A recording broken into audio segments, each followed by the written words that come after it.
변호사의 테크닉 시즌2 승소 판결문 전격 분석. 오늘은 연인관계의 대응 청구에 대해서 알아보는 시간을 갖도록 하겠습니다. 안녕하세요. 안녕하세요. 반갑습니다. 네, 간단하게 자기소개 부탁드립니다. 예, 저는 연인관계 전문 변호사 김상일이라고 합니다. 네, 저는 송물팀하고 경영지원팀 실장으로 일하고 있는 이준호 실장이라고 합니다. 네, 감사합니다.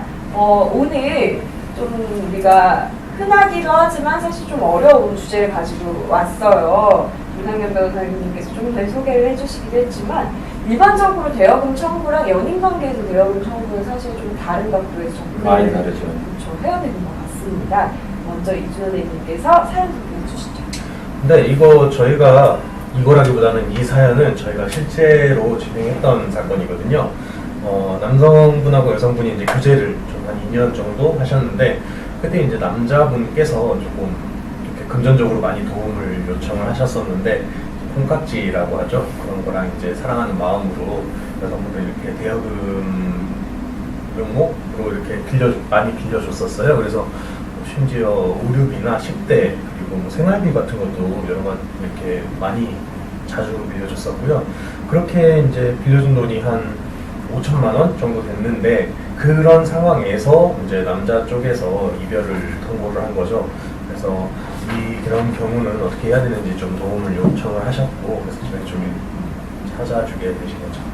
네, 우리 변호사의 테크닉에서도 대여금 청구랑 관련된 사건을 몇 번 다뤄드린 적이 있어요. 그리고 그때 차용증을 꼭 작성하라 이런 말씀을 저희가 드렸어요. 근데 사실 연인관계에서 차용증 작성이 쉽지 않죠. 그렇죠? 네. 이준호 대리님 뭐 여자친구한테 뭐 돈을 빌리면서 차용증을 쓴다든지 거꾸로 아니면 뭔가 선물을 사주면서 뭐 각서를 한다든지 이런 적 없으시죠? 네, 뭐 주로 돈이 필요하면 내놓으라고 하고 뭐 이렇게 이런 거 쓰자 뭐 이렇게는 안 하니까요. 아무래도 관계상 그런 어려움이 있어요. 경련님 이 사건 어떻게 처리하셨는지 알려주세요. 말씀하신 대로 연인관계에서는 이제 차용증을 작성하지 못하는 경우가 대부분입니다. 근데 이제 대여금을 청구를 할 때는 그 원고에게 입증의 책임이 있어요. 그래서 차용증서나 지불각서가 존재하지 않으면 원고가 기본적으로 소송에서 불리한 지위에 있지요. 근데 그 연인관계의 대여금의 특성상 둘 사이에 주고받은 금액이 뭐 일회성에 그치지 않고 상당히 여러 번 이렇게 주고받는 경우가 대부분일 거란 말이에요. 그리고 그 중간 그 사이에서 뭐 문자로 주고받는 뭐 문자로 이제 대화하는 거라든지 카톡이라든지 이런 자료들이 상당히 이제 방대합니다. 그런 것들 차용증이 없는 대신 그런 수회 오간 돈의 흐름이라든지 문자나 카톡 내용이라든지 그런 것들을 면밀히 분석을 해서 각 주고받은 그 돈이 어떤 명목인지 그런 것들을 하나하나 이제 분류하는 작업들을 해야지 돼요. 그런 것들을 통해서 차용증이 없는 거 그 불리함을 극복을 해내야만 요 연인관계 소송에서 승소를 할 수 있습니다. 결과가 궁금하실 것 같아요. 보시는 분들이 이 사건에서 실제로 변호사님 말씀하신 대로 이런 점이 받아들여졌습니다. 그리고 실제 저희한테 사건에 맡겨주신 의뢰인분이 빌려준 돈을 받을 수 있게 됐죠. 판결 이유를 좀 자세히 설명해 주시겠어요? 보겠습니다. 그 이번 사안의 경우에는 당연히 이제 이번 사안도 서류가 없었죠. 그래서 여러 가지 이제 간접 증거들로 요 대여 사실을 인정을 했거든요. 재판부가. 첫 번째로는 넘겨준 돈의 액수가 그 돈을 준 사람의 재산이나 보수에서 차지하는 비중이 꽤 컸어요. 예를 들어서 이제 빌려준 사람이 재산이 뭐 1억 이렇게 있었는데 빌려준 금액이 5천이다. 예, 그런 사정을 이제 판결 이유에서 한번 봤고요.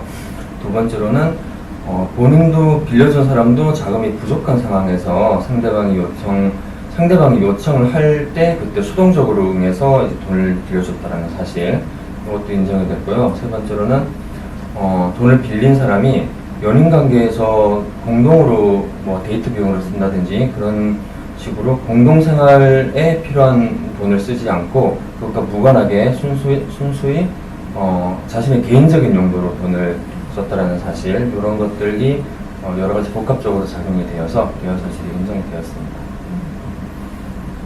맞습니다. 금전을 주고받은 사람이 연인관계일 때 가장 문제가 되는 게 상대방이 이렇게 주장을 해요. 나 그거 돈을 빌린 게 아니야.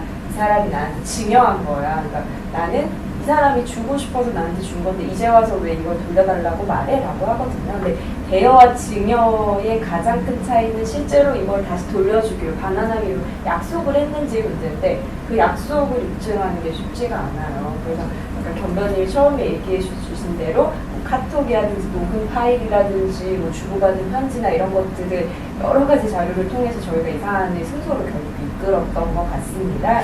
실제 판례에 보면 대여인지 증여인지를 판단하는 기준으로 이제 돈을 주고받을 경위, 그다음에 그 돈을 어디에 썼는지, 그리고 액수는 어느 정도인지, 상대방이 그 돈을 받을 때 어떤 반환 의사를 보였는지 이런 걸 종합적으로 판단하고 있습니다. 혹시라도 제가 여기서 한마디 하고 싶은 게 네. 있는데 보통 연인 관계에 이제 대여금 소송하면 사람들이 좀 쉽게 생각하고 이제 오시는 경우들이 되게 많잖아요.